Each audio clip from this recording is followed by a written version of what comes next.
আসসালামু আলাইকুম। স্বপ্নের বারান্দায় সবাইকে স্বাগতম। যারা আমার ভিডিওটি দেখছেন দেশে কিংবা দেশের বাইরে থেকে, তাদেরকে অনেক অনেক অভিনন্দন।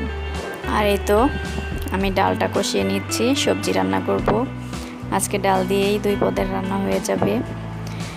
আমি শীতে কিংবা গরমে সবসময় প্রায় এ ধরনের সবজিটা রান্না করে থাকি, কারণ একটা রান্নাতে দেখা যায় অনেক ধরনের সবজি এবং ডাল দিয়ে করা হলে সেটা বাচ্চারা খেলে বাচ্চাদের জন্য ভালো, আর বড়দেরও।